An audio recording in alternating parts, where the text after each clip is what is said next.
tempat kami aturkan.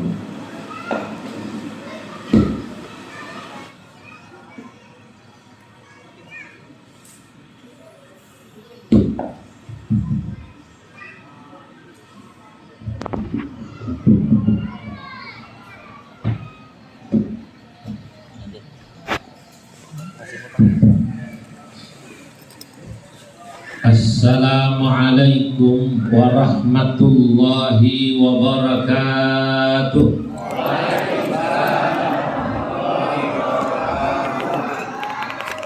Alhamdulillahilladzi idza arada bi'abdihi khairan yufaqqihhu fid-din. Wassalatu wassalam ala man ikhtassat wa tamayyazat ummatuhu bitasalsulil isnad ila yaumiddin.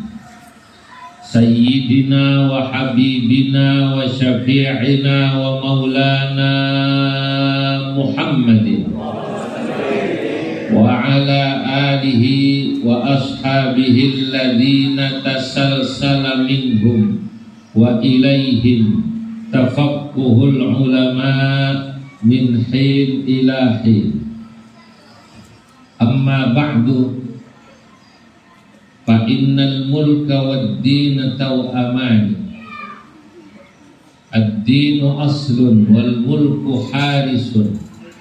Fama la asla lahu famahdur, wa ma la harisa lahu fadha'ib. Wa fi ibaratin ukhra as-sayf wal Qur'an aman. Fala yaqumu syarifu illa bihima. Hadratal muhtaramin, para alim ulama, para kiai, para habaib, para pejabat sipil TNI Polri yang ulun muliakan. Wabil khusus Bapak Bupati yang dalam hal ini diwakili oleh Bapak Staf Ahli, Bapak Kepala Kantor Kementerian Agama, Bapak Camat, Bapak Kapolsek, serta seluruh pejabat yang saya mohon maaf tidak bisa menyebut, kiai dari unsur PWNU, pengurus PWNU, dari PCNU, Kiai Askin, dari masyayikh setempat yang hadir, wabil khusus Menteri Perhubungan yang menghubungi saya, Kiai Imam Wahyudi. Di jabatannya Menteri Perhubungan. Menteri Perhubungan itu kalau di Malaysia Menteri Pengangkutan.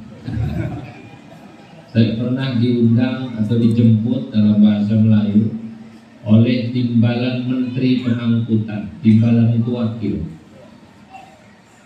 Timbalan Menteri Pengangkutan Malaysia mengundang saya. Mengundang itu menjemput, jadi lebih tinggi, lebih halus. Ya, Sidin mengundang saya. Beliau mengundang saya, menjemput saya, ya, dalam acara maulid, namanya Datuk Abdul Aziz. Para hadirin hadirat wali santri, bapak-bapak, ibu-ibu, insya Allah termasuk santri-santri PPII Miftahul Ulum yang sangat-sangat membanggakan kita semua. Semoga yang hadir dicatat dalam deretan ahli surganya Allah. Pagi hari ini alhamdulillah saya dapat silaturahim ke Kutai Kartanegara, Tenggarong ini. Melalui perjalanan panjang harus melewati Muara Jawa dulu. Pantas gak nyampe-nyampe. Bilangnya katanya Balikpapan Kutai dekat, ternyata dimampirkan dulu saya. Diminta mengisi di tempatnya Ki Abdul Syukur. Ada Ki Abdul Syukur. Oh, ada. Saudara-saudara, Bapak Ibu, Hari ini acara kita adalah haflah akhirus sana. Santri-santri PPIK yang tadi sudah disampaikan oleh Kiai Imam Wahyudi sudah diwisuda. Disampaikan bagaimana beberapa santrinya bahkan yang sudah hafal Quran dalam tempo 4 tahun ini sudah diterima di TNI Polri lewat jalur khusus tahfidz. Memang sekarang santri tahfidz itu mendapatkan tempat khusus atau afirmasi secara khusus dari perguruan tinggi termasuk instansi pemerintah. Santri kalau hafal Quran sekarang mau masuk UI gampang. Namanya santri berprestasi. Salah satunya yang hafal Quran ini. Baik jurusan kedokteran, jurusan-jurusan yang lain. Makanya alhamdulillah Tenggarong bersyukur punya Kiai Imam Wahyudi dengan PPIK-nya lewat wakaf Bapak Haji siapa itu? Haji Aliansah, Masya Allah. Moga-moga keberadaan pondok ini membawa berkah buat Tenggarong dan Kutai Kartanegara dan Indonesia umumnya. Amin. Tadi saya masuk, begitu masuk saya dengar santri sholawatan. Kalau santri Quran itu pasti baca Qurannya enak, sholawatannya enak. Mughram qalbi bi hubbika mughram ya Mustafa al-Mukarram ya Rasulullah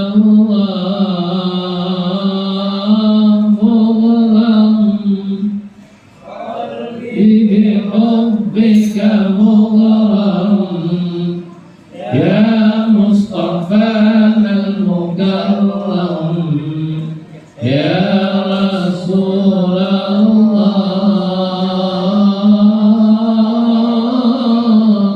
Masya Allah. Begitu saya dengar ini ingat dan mengingatkan saya sekian puluh tahun lalu. Saya anak sebelum sekarang ini ada di PBNU pakai ditambah pusat lagi. Padahal PBNU nya sudah pusat. Itu kata santri tauhid. Kata santri apa namanya tauhid. Saudara-saudara, anak-anakku, saya dan semua santri, maaf pengurus-pengurus pejabat teras di PBNU ya sama seperti Anda semua ini. Semua santri. Karena Nahdlatul Ulama itu adalah pesantren besar dan pesantren itu adalah NU kecil. Kalau Anda mau melihat miniatur NU dalam gambaran kecil, datanglah ke pondok pesantren. Dan kalau Anda ingin melihat bagaimana pesantren dalam gambaran besar, maka lihatlah Nahdlatul Ulama. Karena seluruh pengurus NU, baik dari tingkat Rapti sampai PB pengurus besar, insya Allah semuanya pasti kalau tidak alumni pesantren pernah ngaji sama kiai minimal dan punya hubungan ikatan yang kuat dengan pesantren. Boleh keilmuannya mungkin keilmuan agama, ada yang kiai. Oh, alumni pesantren Lirboyo, ada yang Sidogiri, ada yang Ploso, ada yang Sarang, ada yang Sukorejo, ada yang Magelang Tegalrejo, ada yang Meranggen, ada yang Buntet, mana-mana. Jadi kiai, kuliah di UI, sarjananya seperti beliau, kepala kemenak ini. Jurusannya apa? Fakultas ada syariah, usuluddin, pokoknya ya sarjananya seperti beliau ini, sarjana Syaikulillahi lahumul Fatihah. Sarjana Syaikulillahi lahumul Fatihah. Di NU banyak, tapi ada juga di NU itu santri-santri seperti Anda ini. Jadi polisi Pak, polisi, santri NU. Ada jadi Kapolres kemarin di Depok, santri kami, Pak Buadi, suaranya bagus. Udah sini, pernah di sini Pak Buadi. Itu ngajinya enak, polisi ngajinya enak. Alhamdulillah. Ada polisi soleh seneng Pak. Lah pun ada hansip mabuk itu loh aneh.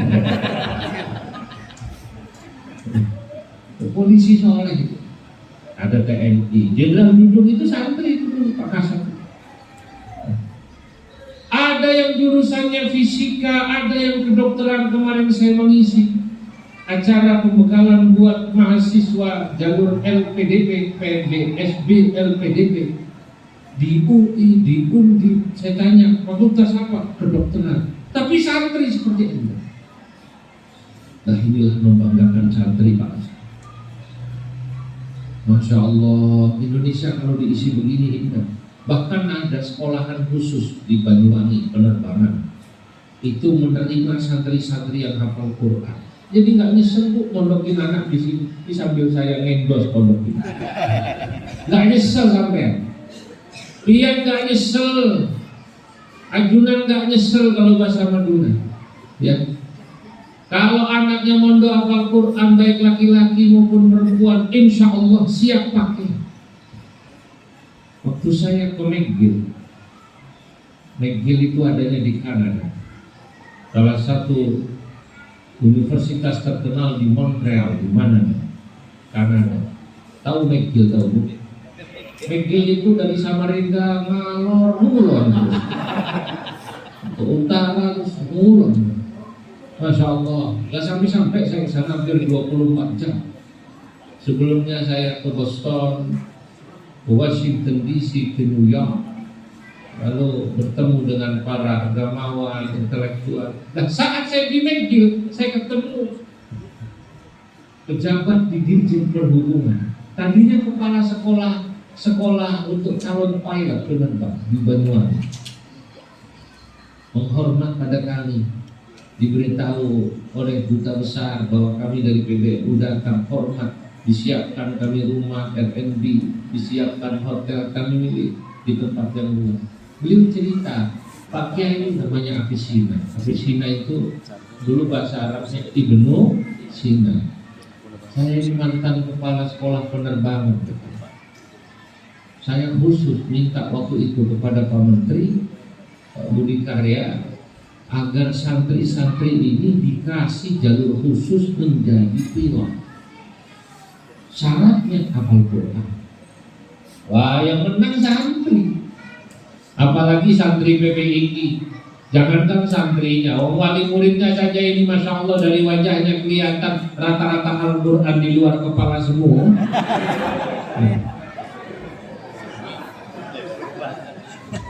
Rata-rata Al-Quran di luar kepala. Di luar kepala itu artinya Quran di mana, kepala di mana. Kalau semacam ini coba, ada yang jadi pelaut, ada yang jadi pilot, ada yang jadi polisi, ada yang jadi TNI, yang jadi kiai, jadi pedagang, sudah hafal Quran, Masya Allah. Ada yang jadi pejabat, bupati dan lain sebagainya, staf ahli seperti beliau. Ada yang jadi camatnya bahkan jadi panitia pembangunan masjid. Masya Allah, saya membayangkan Indonesia kalau sudah semacam ini. Pejabatnya santri, TNI Polri-nya santri, cendekiawannya santri, orang kayanya seperti beliau ini santri, mau mewakafkan hartanya untuk bangun pesantren. Pedagangnya santri, santrinya kaluan santri. Saya membayangkan semacam ini, maka yang ada saudara-saudara, insya Allah Indonesia akan menjadi negeri yang berkah. Amin. Tenggarong akan menjadi kota atau kota yang menjadi kota yang berkah. Amin.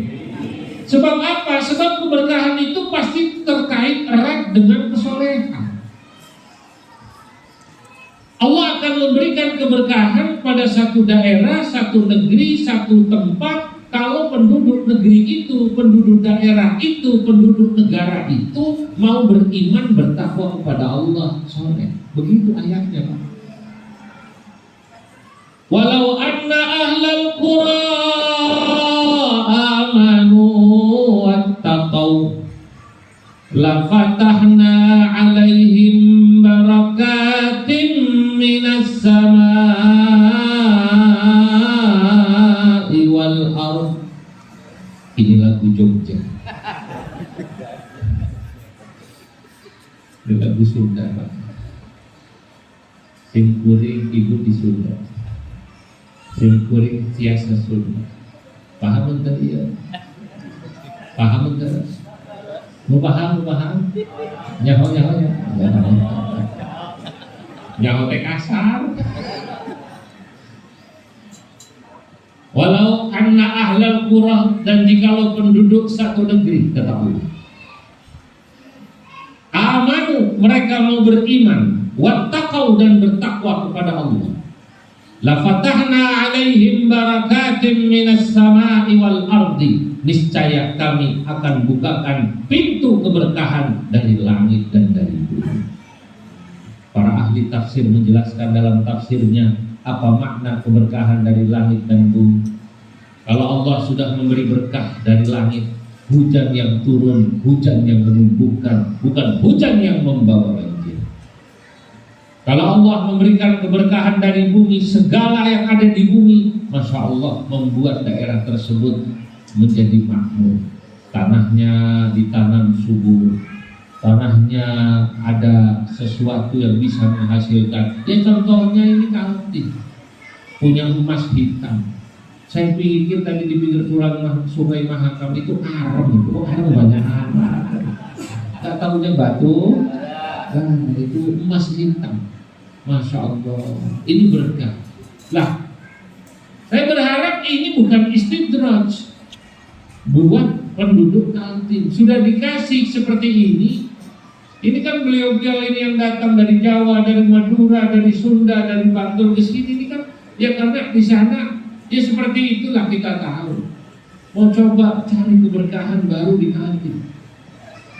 Ini kalau masih di Madura kayak Imam Mahdi ya begitu-begitu saja. Betul. Ya. Ya Abdus Syukur ya kalau masih di Madura Pak Jepet ya begitu-begitu saja. Alhamdulillah. Ini masih satu. Apa telur? Untung nggak paham ini orang itu. Nah, masih berkah Pak di sini. Tadi malam saya bertemu, kemarin ini ada pedagang yang dari Sidoarjo, pakai askin ini dari Sidoarjo, Masya Allah. Kata saya ini Kaltim berkah. Nah, tinggal kemudian diisi dengan kesolehan. Masyarakatnya diajak beriman, bertakwa kepada Allah. Lewat apa? Ya salah satunya ini lewat pesantren. Kemudian santri pesantren mengisi seluruh tempat itu. Kalau punya pejabat seperti beliau ini, Bapak staf ahli, Pak Camat, ya Allah saya senang. Saya doakan, dan mari sama-sama kita doakan pejabat-pejabat yang soleh seperti beliau ini. Kalau boleh panjang umur, kalau boleh gitu Pak ya. Mau panjang umur Pak? Mau ya? Dulu Kiai Hamid Pasuruan mendoakan begitu. Ada orang datang pada beliau, Pak Kiai doakan saya supaya panjang umur, pakai bahasa Jawa. Ya sudah, kamu saya doakan supaya panjang umur, kalau boleh sampai kiamat.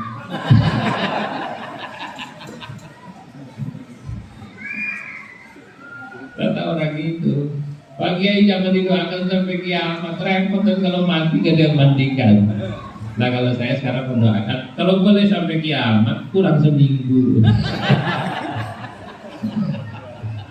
Jadi masih ada yang memandikan.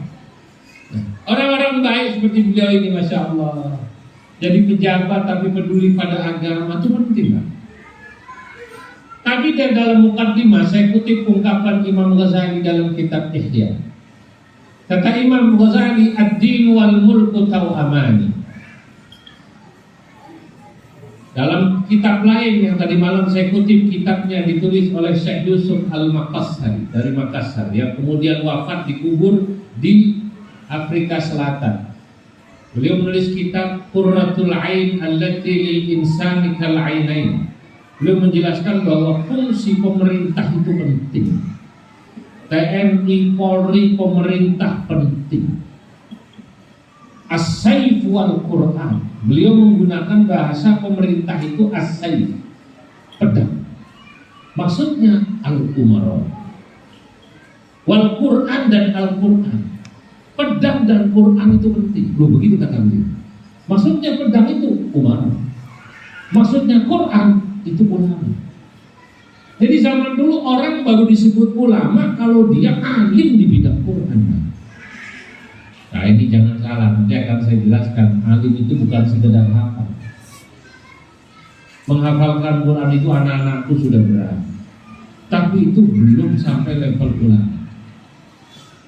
Karena kalau menghafal Quran, saya ke Maroko, itu saya ikut istri saya ikut ke Maroko, menjadi saksi. Di Maroko itu terkenal dengan sebutan Ardu Hafadzatil Quran, negeri para penghafal Quran. Saya punya teman orang Maroko, orang Kemenak Maroko, namanya Dr. Nasir Busbak.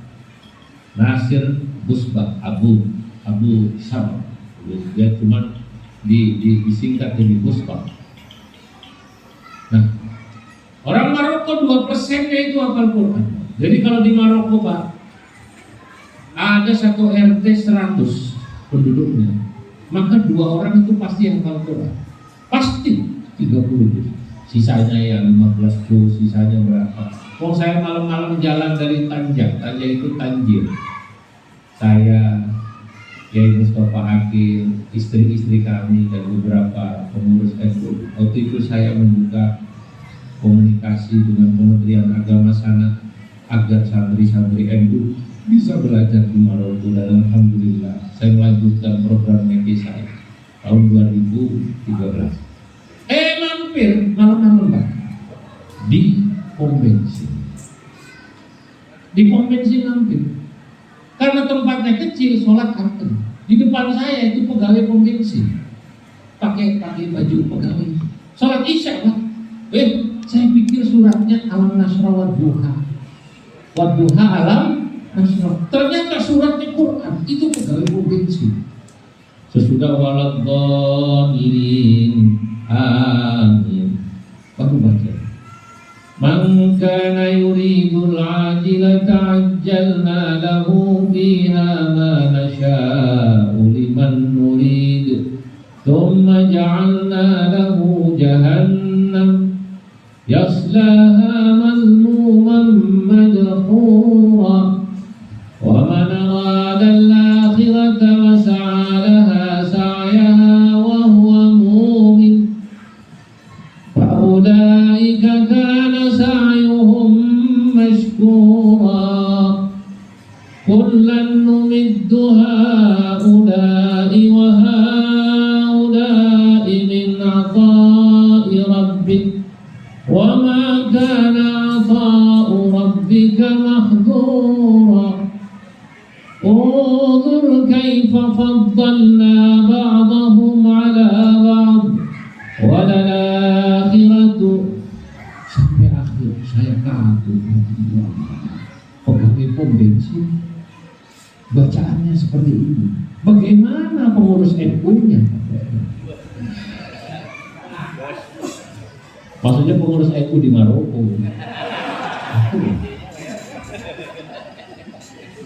Loh, di Maroko ada pengurus NU di sana Pak, jangan salah. Karena NU itu punya cabang di seluruh dunia, termasuk di Maroko. Loh, di Afghanistan saja ada kok. Saya di Kabul itu pengurus NU-nya orang Afghanistan, doktor. Saya ke Kabul 2 kali. Pengurus NU itu sekarang ada di Afghanistan, di Maroko, karuan di Saudi banyak orang. Ya, di Korea, di Jepang. Di Jepang itu pengurus NU-nya dulu ketua PC-nya Dr. Nukye, namanya Miftahul Huda, salah sudah ganti.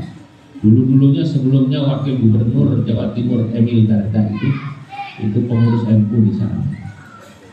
Ya, di Kanada doktor semua, alhamdulillah. Ya kalau di sini Kiai ketua PC, alhamdulillah, ya asik. Jadi jangan kaget Pak. Nah ini. Itu Maroko. Nah, Maroko, masya Allah, Qurannya hebat. Jadi kalau cuma ngapalin Quran, Maroko, Syria, Mesir, rata-rata, termasuk Saudi. di Saudi. Kalau bapak-bapak ibu-ibu pernah ke Masjid Nabawi, sore-sore lihatlah itu, ba'dal asar sampai maghrib sampai isya, anak-anak kecil semua menghafal Quran. Betul ya Pak ya? Saya pernah memanggil anak kecil itu di Madinah, Masjid Nabawi. Kalau laki-laki orang Arab itu biasanya kalau tidak dipanggil Muhammad, Abdullah. Kalau tidak Abdullah, Ahmad. Lucu pakai gamis, kira-kira umurnya 6-7 tahun seperti ini. Lari sana, lari sini, megang Quran sambil bermain dengan temannya, menunggu antrian setoran. Saya panggil, ya Abdullah, ya Muhammad, ya Ahmad, ta'al hina. Saya panggil, kemari nak. Oh, menghubungi saya. Saya tanya, kam juz'an hafidhal an, sudah berapa juz kau hafal Quran? Anak itu jawab, khamsa juz'in walillahil hamd. Dengan bangga dia bilang, khamsa juz'in walillahil hamd. Sudah 5 juz Pak, alhamdulillah. Saya bilang, tayyib, ahsantum, keren, bagus. Anak ini bertanya pada saya, Indonesia enggak? Bapak orang Indonesia kan? Ayo Indonesia. Ya, saya Indonesia kata saya. Anak itu manggut-manggut bilang, ma'ruf minasyakl, ketahuan dari bentuknya Pak. Demi Allah ngomong gitu Pak. Oh tak cimit bocah ini, kata saya. Mentang-mentang hidung saya pas-pasan. Itu kok ngerti dia bilang, ma'ruf minasyakl, ketahuan dari bentuknya. Untung dia tak bilang, beduri anta, beduri. Banjari anda, banjari. Apa anda dari Banjar, apa anda dari Madura? Masya Allah. Kalau dia bilang Madura, iya. Tahu dari mana? Sarungnya Lamiri. Begitu kan? Karena Madura sarungnya apa namanya? Lamiri. Saudara-saudara, para hadirin yang dimuliakan Allah. Jadi anak-anakku kalau baru hafal Quran, ya Anda bangga boleh. Tapi itu belum sampai pada tingkatan sebutan ulama. Karena memang Al-Quran itu disebut dengan Al-Quran karena dia mudah dibaca. Dia masdar Al-Quran supaya mudah dibaca, supaya mudah dihafalkan. Quran itu begitu. Makanya dulu ada seorang ulama namanya Imam Al-Kalabi, alim di semua fan ilmu. Fikih dia hebat, usul fikih hebat, sastra Arab balaghah hebat, sejarah hebat. Cuma ya Allah Subhanahu wa taala menguji beliau satu, enggak hafal Quran, Pak. Jadilah Imam Al-Kalabi ini omongan orang-orang. Kata orang-orang, lu itu kok katanya ada orang alim semua ilmu, tasawuf alim, fikih alim, usul fikih alim, tafsir alim, semua alim, hadis alim, kok gak hafal Quran? Belum lama itu katanya. Akhirnya beliau berjanji pada diri, saya tidak akan keluar rumah sebelum hafal Quran. Mengunci diri di dalam rumah, di kamar gak keluar-keluar. Dalam satu riwayat, Allah Subhanahu wa ta'ala memberi kepada Imam Al-Kalabi ini lalu bisa menghafal Quran hanya 3 hari. Masya Allah. Dalam riwayat lain seminggu, dibaca ulang, hafal Quran. Dan Quran itu memang walaqad yassarnal Qur'ana lidzikri fahal min mudzakir. Al-Quran itu gampang kata Allah, kami mudahkan buat Anda. Makanya tadi saya bilang kalau anak-anaknya orang Arab itu kecil-kecil pada hafal Quran, ya saya kagum, tapi saya nggak kagum-kagum sekali. Karena Al-Quran itu sebenarnya mudah dihafal, Pak. Yang saya lebih kagum ini loh, anaknya orang Arab kecil-kecil, Masya Allah, bahasa Arabnya fasih-fasih.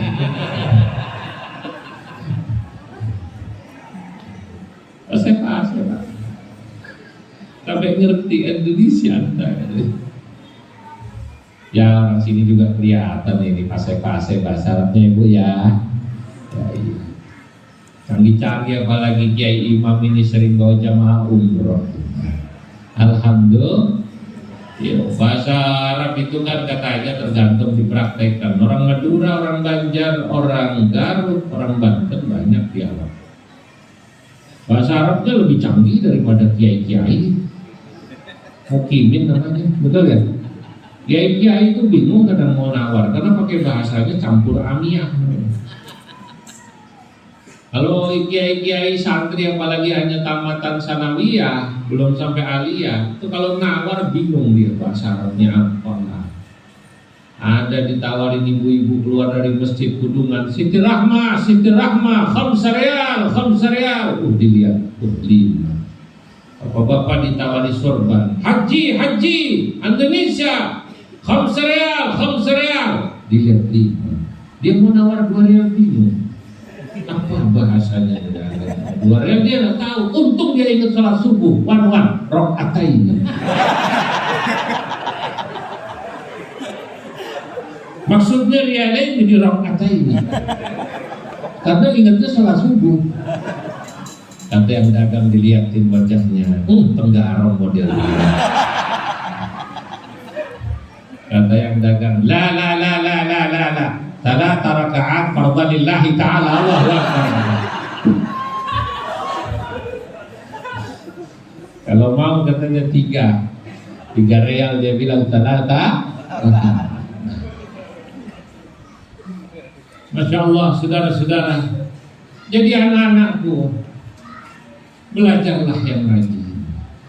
Teruslah tambah ilmu, karena ilmunya Allah itu luas.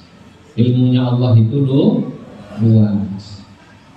Mumpung Allah Subhanahu wa ta'ala memberikan kepada kita kemampuan untuk berpikir, merenung, pakailah akal kita. Akal itu tempatnya di hati, katanya. Saudara-saudara,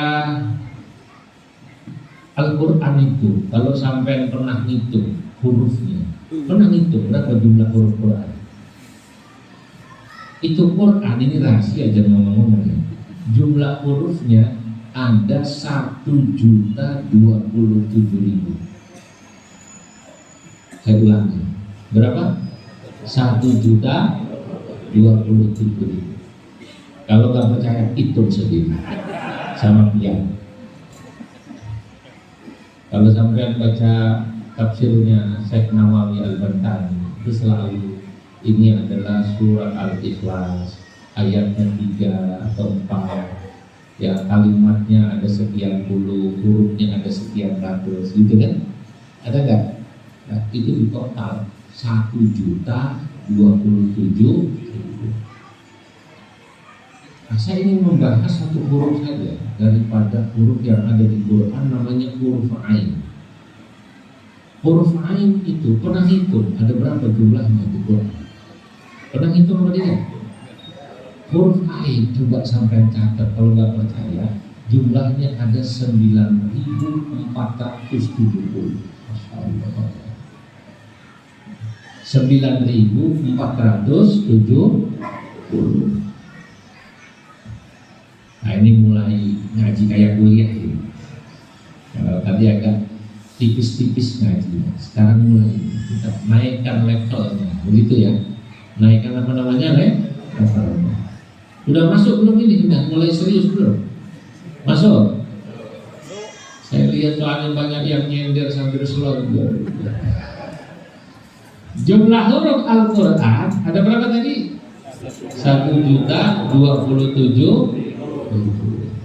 Saya mau membahas huruf Ain saja, supaya Anda tahu bahwa menghafal Quran saja sudah bagus ya. Tapi belum, atau jangan dulu bangga kalau hafal Quran. Jadi sampai baru bahas hurufnya aja udah luar biasa di Quran. Karena semua sumber ilmu ada di Quran. Ma farratna fil kitabi min syai'.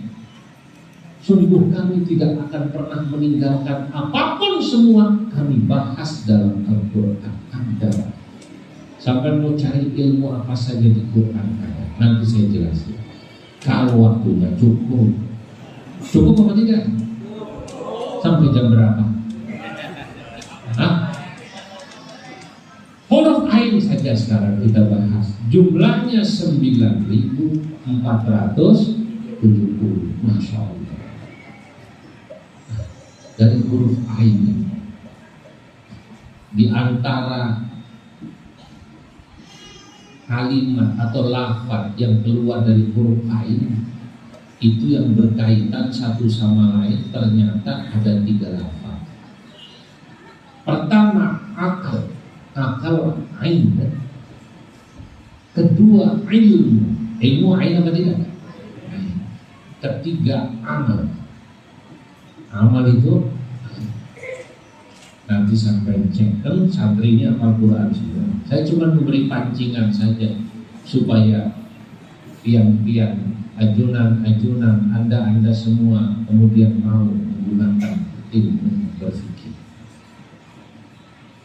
Akal ini salah satu anugerah yang Allah Subhanahu wa taala berikan kepada kita. Kita ini kalau oleh Allah Subhanahu wa taala diberi akal, bisa berpikir, jadi bisa tahu merenungi mana yang baik, mana yang buruk. Dari akal kemudian kita bisa mengukur bahwa next teks Quran atau nas Quran ini berlakunya mutlak apa muqayyad, am apa khas. Nanti kalau kita belajar ilmu Quran, sifatnya umum atau khusus, itu kita pakai akal. Hadis ini ada mafhum mukhalafahnya apa tidak? Hadis ini maknanya letterlek apa tidak letterlek? Itu kira-kira begitu. Kita pakai akal. Sebab memahami agama kalau tidak menggunakan akal repot. Nanti jadi orang yang kaku, seperti ada sebagian teman-teman kita yang kalau ada orang melakukan satu amalan, kadang-kadang ditanya, ada hadisnya apa tidak? Ada dalilnya apa tidak? Kadang-kadang memahami satu hadis, kalau hadis sudah sahih, dianggap hadis tersebut lalu menjadi dalil qat'i, selain hadis itu seakan-akan salah. Itu karena yang bersangkutan terlalu tekstual, kaku, letter. Saya mau tanya, di Kutai, di Tenggarong, di Kaltim ini ada apa tidak orang yang suka nanya dalil begitu? Ada hadisnya apa enggak? Ada dalilnya apa enggak? Ada apa tidak? Ada, orangnya hadir. Di wonge. Hah? Ya. Teko wonge. Ah, enggak teko tak? Di wonge.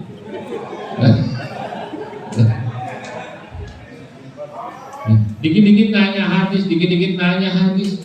Lu saya itu pernah Pak ketemu anak begini nih, baru pengajian saya turun khotbah, ditanya anak muda ya setengah 2. Nanya saya hukum, saya jawab. Oh, berdebat dia. Berdebat. Ya saya sabari. Lalu saya bilang, mohon maaf, Anda itu tadi nanya apa ngajak diskusi, kata saya. Ya dua-duanya dua-duanya. Baik. Saya tanya, bisa bahasa Arab? Ya bisa lah dikit-dikit kalau cuma marhaban ahlan wa sahlan. Wah, bukan begitu. Yang saya maksud bisa bahasa Arab itu bisa baca kitab kuning apa tidak? Yang nggak ada harokatnya, kitab-kitab turos, kitab-kitab klasik, tafsir klasik, fikih klasik. Wah, kalau itu saya tidak bisa. Oh, sudah, jangan dilanjutkan debatnya. Ini kalau kata anak muda sekarang Pak, tidak apple to apple. Tidak apa namanya? Tidak apple to apple. Ini apple to Xiaomi ini. Tidak usah dilanjutkan kalau debat sama orang begini. Ini tak begitu pintar juga. Cuma baca buku terjemah, lalu ngajak debat kiai. Jangan dilanjutkan. Imam Syafi'i mengatakan dalam satu makulahnya yang terkenal, "Majadalani alimun illa ghalabtu, wa majadalani jahilun illa ghalabani." Saya kalau debat diskusi sama orang alim saya menang. Tapi kalau saya debat diskusi sama orang jahil tapi ngerasa pinter, percuma dan saya kalah. Sebab dia ngotot. Yang dipakai ototnya. Minal ngototi. Minal apa namanya? Wal pokoi. Ngotot dan apa namanya Pak? Nah, itu kenapa perlu menggunakan akal memahaminya. Kalau tidak menggunakan akal, hadis itu, Quran itu kaku orang. Ada hadis itu, kalau Anda tidak percaya dalam kitab Bulughul Maram, bunyinya apa? La yabulanna ahadukum fil ma'id da'im awir rakid. Jangan pernah Anda kencing di air yang tidak mengalir. Kalau orang menggunakan akal, kan dicari apa alasannya. Betul atau tidak? Apa illatnya? Oh, karena kalau tidak mengalir akan membuat air itu menjadi najis. Berbeda kalau airnya mengalir seperti sungai. Kalaupun kita maaf kencing di situ, buang hajat di situ, maka yang najis hanya yang pas kena, sebelum dan sesudahnya suci. Itu kenapa kalau Anda mandi di sungai, ada yang kuning-kuning lewat, persilakan. Setelah itu Anda boleh wudhu di belakang. Karena jiriahnya satu, jiriahnya luas, itu dipakai akal kita, Pak. Tapi kalau orang yang kaku memahaminya, la yabulanna ahadukum fil ma'id da'im awir rakid, jangan pernah Anda kencing di air yang tidak mengalir. Yang dia pikir hanya yang dilarang kencing. Akhirnya dia tidak kencing di situ, tapi berak di situ. Waktu ditanya, kenapa sampai berak? Enggak ada hadisnya larangan berak. Paham apa tidak? Nanti begitu, enggak ada perintahnya katanya. Selawatan pakai lagu-lagu, selawatan pakai kalimat macam-macam. Selawatan itu yang ada kalimatnya cuma satu. Apa itu? Allahumma shalli ala Muhammad wa ala ali Muhammad. Jadi kalau ada selawat kamilah, kata mereka bid'ah, karena nggak ada perintahnya. Sementara selawat kamilah di Kalimantan populer apa tidak?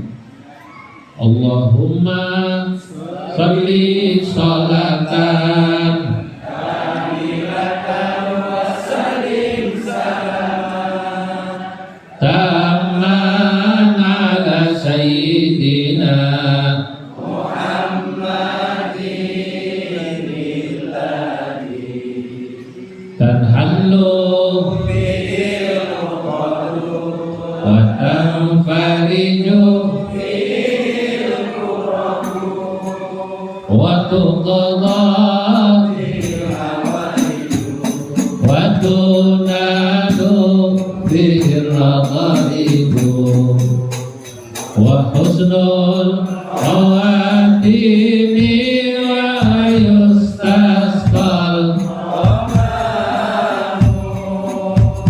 بوجهه الكريم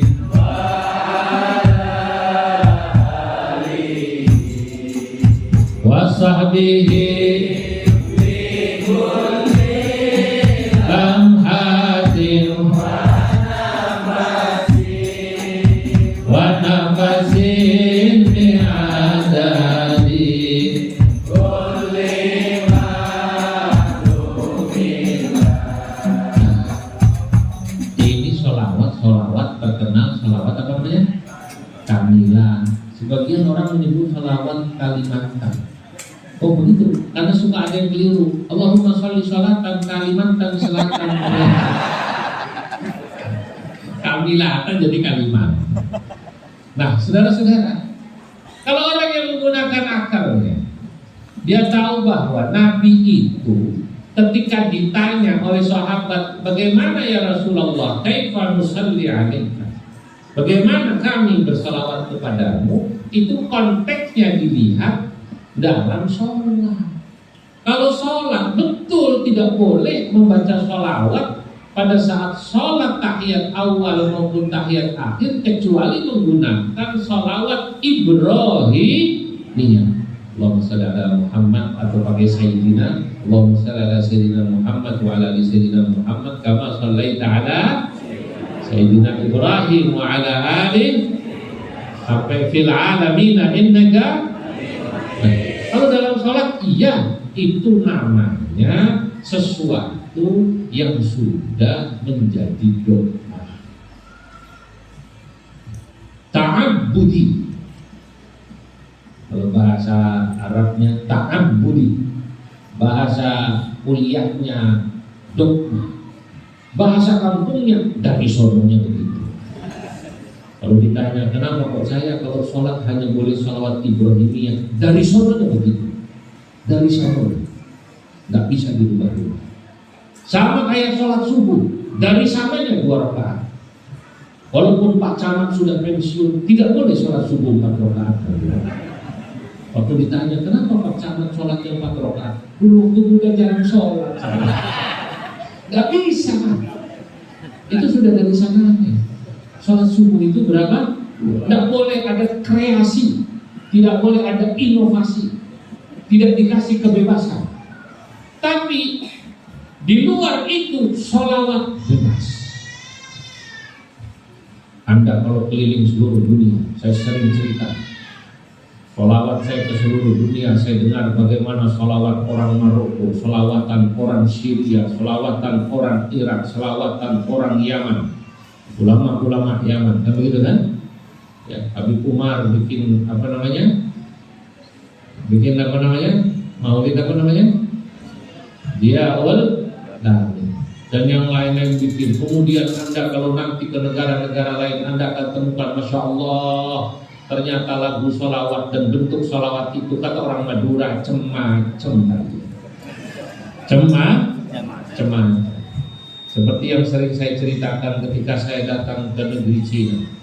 Masya Allah, saya dengarkan ternyata di Cina sholawatan itu enak lagunya Cina. Adatnya saja cengkoknya cengkok Cina Mandali.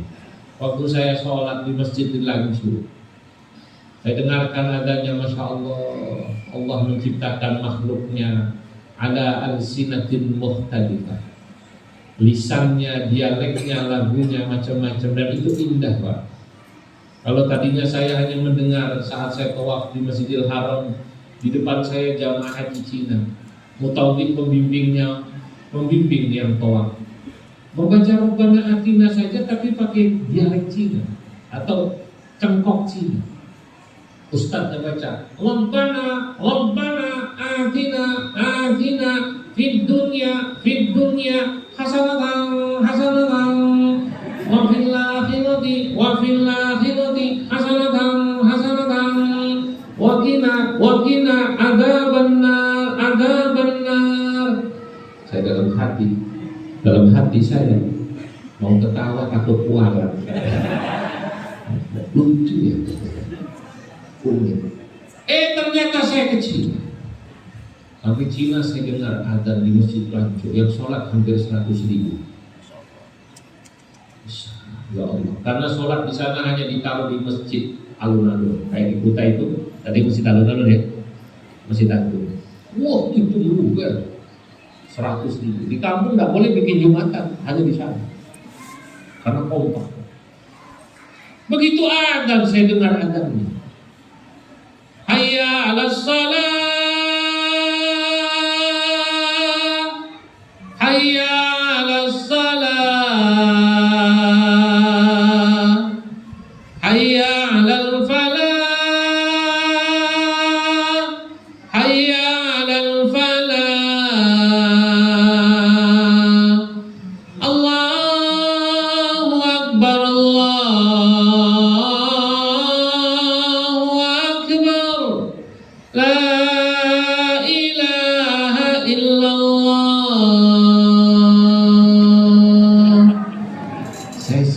Unik juga ini acara-acara.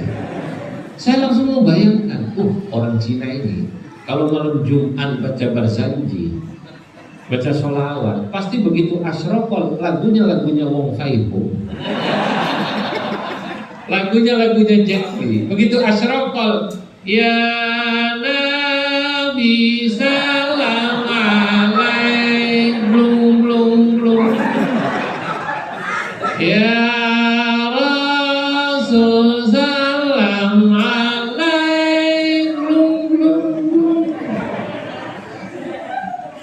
Kalau ada orang bilang katanya ini bid'ah, sesat, berarti ngajinya kurang lama ya. Ngopinya, mainnya kurang jauh. Jangan-jangan mainnya cuma di Tenggarong aja udah. Kalau dia jauh dia dengerin, oh sampai begitu ya lagu. Di India saya sudah pernah ke anak benua India, ke Pakistan, India. Di sana, ya kurang lebih mirip-mirip lagunya kalau selawatan seperti kucu-kucu hutahi begitu. Ya Rasulullah, salamun alaik, ya Rafi'a sya'ni wad-daraji.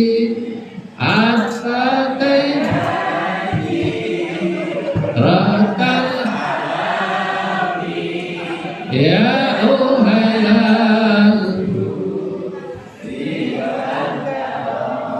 oh jadi India semua. Masya Allah.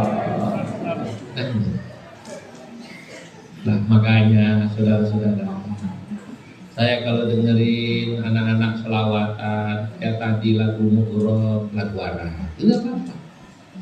Lalu ada santri saya dengerin rupanya selawatan, lagunya lagu Iwak Bandeng. Iwak bandeng, iwak bandeng, iwak sepat, percuma ganteng.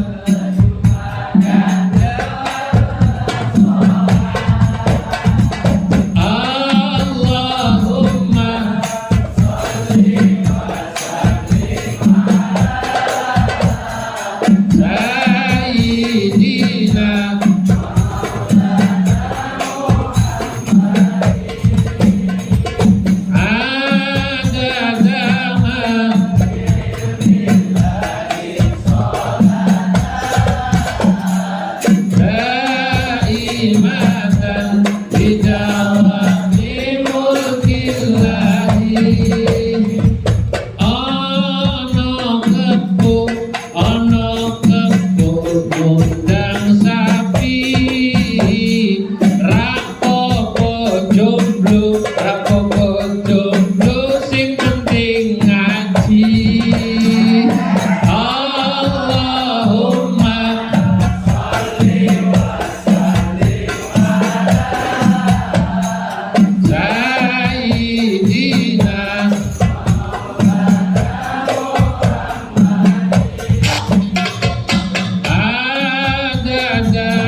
Islam itu mengajarkan kita hidup bahagia, Pak.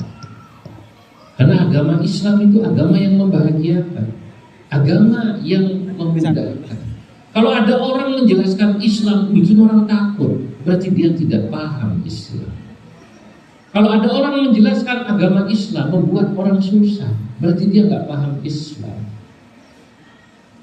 Kata Nabi, "Bu'itsu bil hanifiyyatis samha."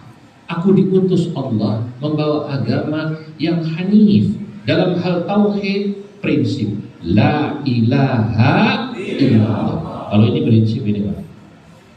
La ilaha illallah prinsip. Kita sama orang non muslim boleh baik. Tapi kalau sudah tauhid, prinsip. Kalau baik-baik, jangankan kok sama sesama muslim. Saya ini orang NU, saya selalu bilang kita itu harus menghormati yang Muhammadiyah, yang Persis, yang Al-Wasliyah, hatta yang Salafi, Wahabi dan lain sebagainya. Itu sama-sama muslim. Betul apa tidak? Kalau mereka mungkin tak menghormati kita, ya itu urusan mereka. Karena kita tidak bisa memaksa orang untuk bisa menghormati kita semua. Betul? Tapi paling tidak kita harus belajar bagaimana kita bisa menghormati, menghargai, menyayangi semua makhluk. Kalau dia belum bisa menyayangi kita, menghormati kita, silakan. Itu di luar kemampuan kita. Itu yang punya hanya Allah. Tapi kita harus menghormati semua. Sama Muhammadiyah saya katakan, lo Muhammadiyah itu saudara tua. Karena Muhammadiyah didirikan lebih dulu dari NU. Betul. Tapi Muhammadiyah itu pendirinya siapa? Ki Ahmad Dahlan. itu bareng sama Ki Hasyim Asy'ari pendiri NU, ngaji di Kiai Soleh Darat di Semarang, kemudian berangkat ke Mekah, ngaji dengan kakek kami Syekh Nawawi Al-Bantani, ngaji dengan Syekh Khatib Al-Minangkabawi, ngaji dengan ulama-ulama ini. Pulang bikin 2 organisasi, yang satu berdiri duluan karena lebih tua, namanya Muhammadiyah. Yang satu bikin organisasi namanya NU. Maka saya bilang dalam kitab yang saya nulis kitab judulnya Tuhfatul Qasi wad Dani fi tarjamati Syekh Muhammad Nawawi Al-Bantani. Qultu fihi fi arjuzatil tawila. Saya tulis dalam bahar rajas yang panjang, saya syarahi lumayan lah tebelnya, hampir 300 halaman. Muhammadiyah kul bidahlan tasha wa nahdatun bi Hasyimin qad ishtahar. Muhammadiyah, adapun Muhammadiyah, kul katakan olehmu, bidahlan tashar, dia menyebar di seluruh Indonesia. Yang oleh siapa? Oleh Kiai Ahmad Dahlan. Wa nahdatun, sementara Nahdlatul Ulama bi Hasyimin, dia menyebar bi Hasyimin oleh Kiai Hasyim Asy'ari, qad ishtahar, dan menjadi organisasi yang sangat masyhur.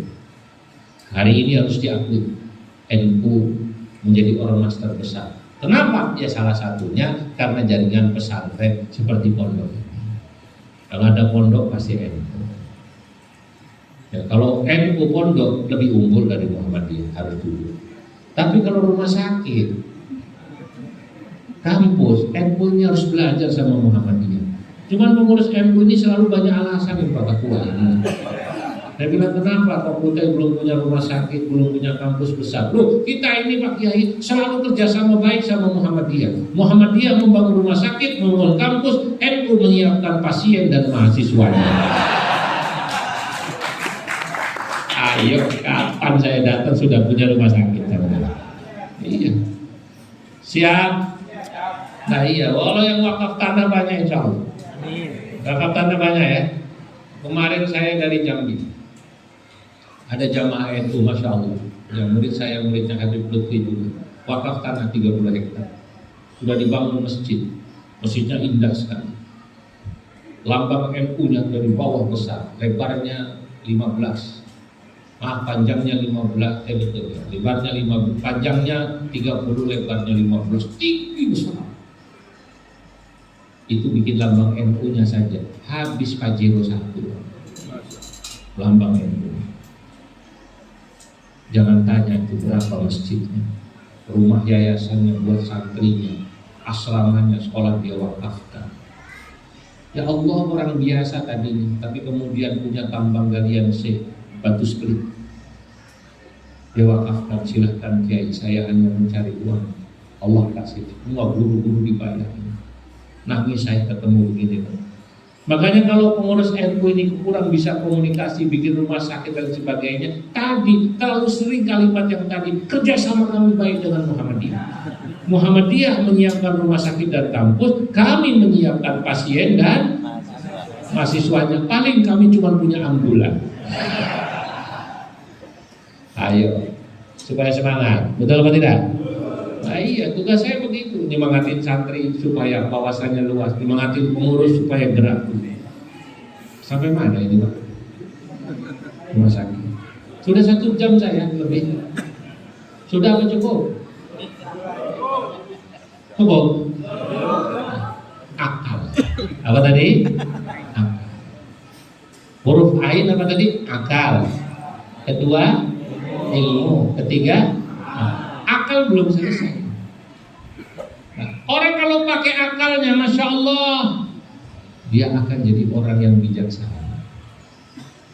Di mana letak akal?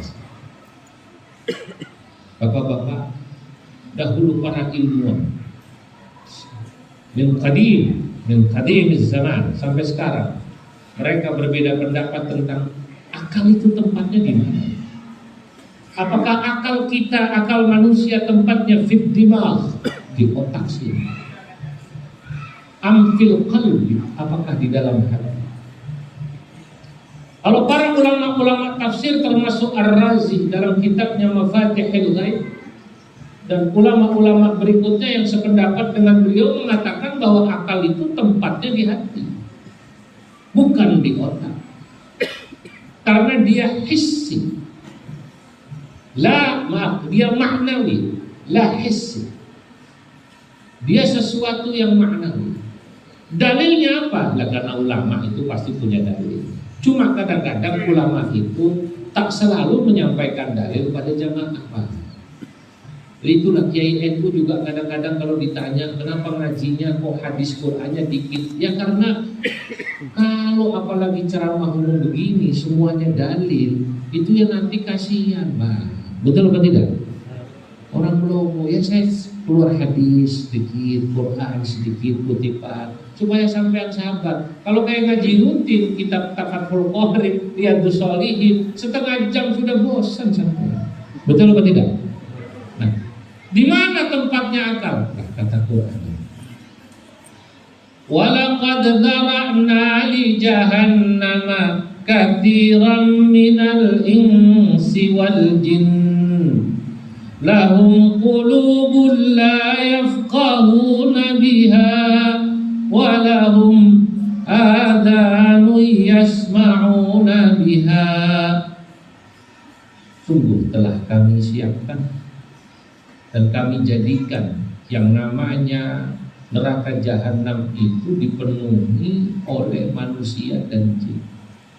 Kenapa kok sampai banyak neraka itu dipenuhi oleh jin dan manusia? Mereka yang masuk ke dalam neraka, kata Allah, ini ada dalam surah apa namanya?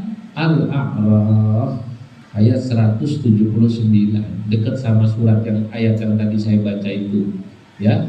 Walau anna ahlal qura, itu dekat itu. Kenapa kok sampai manusia masuk neraka? Kata Allah, lahum apa namanya? Qulubun la yafqahuna biha. Karena mereka punya hati enggak pernah dipakai untuk memahami. Punya hati, lahum qulubun la yafqahuna biha. Hatinya enggak pernah dipakai untuk memahami. Hatinya tidak pernah dipakai untuk merenung. Hatinya tidak pernah dipakai untuk mikir. Nah, yang dipakai mikir, merenung itu apa kira-kira? Akal. Lah kok disebutnya qulub? Allah tidak mengatakan walaqad dzara'na li jahannama katsiran minal jinni wal insi lahum adbighatun yafqahuna biha. Allah enggak mengatakan begitu. Lahum uqulun yaqiluna biha. Tapi Allah mengatakan lahum qulubun yafqahuna biha. Jadi akal tempatnya di hati. Karena kata Imam Al-Ghazali, hati itu panglima. Maka bapak-bapak, ibu-ibu, kalau ada orang kok sulit memahami sesuatu, menerima sesuatu. Ada orang sulit menerima perbedaan. Wong pilihan saja pilpres sudah selesai, masih ribut terus. Di grup WA masih ribut. Pilihan bupati sudah selesai, gubernur sudah selesai, masih ribut terus. Sampai keluar dari grup WA keluarga. Ada kayak begitu aja? Ada. Nah, saudara-saudara, ini berarti orang ini tidak pernah mau menggunakan hatinya, memahami, merenungi, ya, dipakai bahwa yang namanya perbedaan itu merupakan sunnatullah. Apa namanya? Sunnatullah. Sunnatullah itu ya artinya dari sononya lah. Nggak bisa kita mikir supaya orang sama, nggak bisa. Makanya alhamdulillah dari tadi malam sampai siang ini saya senang melihat kok alhamdulillah kaum muslimin di sini, yang NU, yang Muhammadiyah, yang apapun kumpul. Ya alhamdulillah. Saya senang melihat orang Madura bisa rukun sama orang Banjar, kan? Ya. Pian Banjar. Madura. Swasta apa negeri? Semi. Nah begitu. Kumpul sama orang Banjar. melihat ada ulama kumpul sama habaib tadi malam. Dan saya senang apalagi ini santri masyarakat rukun sama pejabatnya, umarok ulamanya. Ada Bapak Bupati, Pak Camat, Pak Polsek, Masya Allah, saya senang. Ini artinya kalau kita yang berbeda-berbeda ini mau berkolaborasi. Waduh, bahasa apa ini Pak, kolaborasi itu? Mau kerja sama, maka insya Allah Islam akan kuat. Amin. Islam akan kuat. Ya memang sudah begini adanya. Indonesia ditakdirkan Allah, masyarakat muslimnya macam-macam. Ya rukun saja. Ya tidak akan pernah bisa Pak orang NU ngurus Islam sendirian di Indonesia, nggak bisa. Ya itulah ada Muhammadiyah, ada Persis, ada Al-Wasliyah. Sebaliknya, pemerintah nih kalau mau ngurus pemerintahan sendiri tidak dibantu oleh ormas Islam seperti NU Muhammadiyah, negara nggak sanggup. Loh serius, Pak? Negara Indonesia ini berhutang besar pada ormas-ormas Islam itu. Berapa jumlah pesantren di Indonesia? Berapa jumlah madrasah di Indonesia? Di Indonesia pesantren jumlahnya 40.000, Pak. 40.000 yang di bawah NU saja itu 36.000. Itu yang tercatat di Kemenang. Saya tidak tahu pondok ini tercatat apa tidak, Pak? Oh tercatat, berarti resmi, Pak. Sebab pondok itu kadang-kadang ada yang kayak istri, ada yang tercatat, ada yang tidak tercatat. Betul apa tidak? Pak Imam sudah tercatat ini Pak Imam? Atau ada yang tidak tercatat Pak Imam? Ya Allah. Negara ini kalau tidak ada NU Muhammadiyah dengan pesantrennya, sekolahannya, rumah sakitnya, kampusnya, dan gerakan-gerakan ekonominya.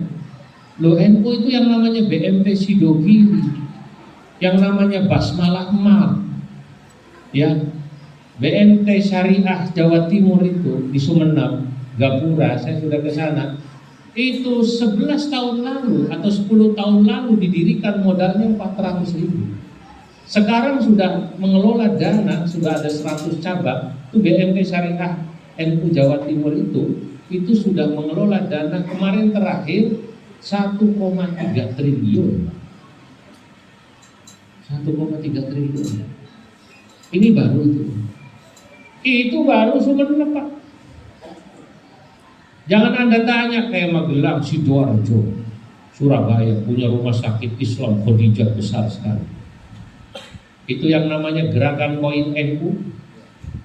Di Cilacap sekarang 1 bulan terkumpul 2 miliar. 2 miliar lebih. Ini mau bangun rumah sakit. Dari mana?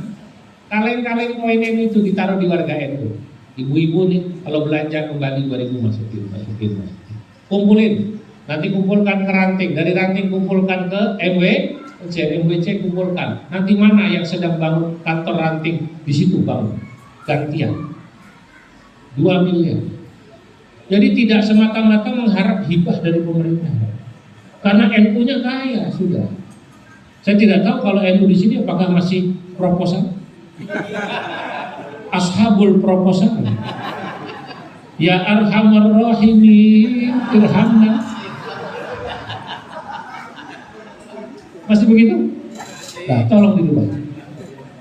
Tolong dirubah, pakai koin NU. Ibu-ibu ini wali santri kasih. Jangan hanya buat pondok, separuh buat pondok, separuh buat NU. Begitu ya? Ya, ada sisa kembalian 4.000, 2.000 masuk buat pondok, 2.000 masuk buat apa namanya? NU. Ada uang kembalian 10.000, 5.000 buat pondok, 5.000 buat apa namanya? NU. Insya Allah. Seperti di Cilacap, seperti di Sidoarjo, di Magelang punya bank dan punya macam-macam. Nah, ini nih negara berhutang. Masya Allah. Maka kita sejajar, ulama-ulama saling membantu, saling mengingatkan. Masya Allah, pengen lama saya, tapi capek. Ya, baru sampai akhir. Nah, Bapak Ibu, mari sama-sama kita gunakan hati kita ini untuk betul-betul memahami firman Allah, memahami Al-Qur'an, memahami kehidupan.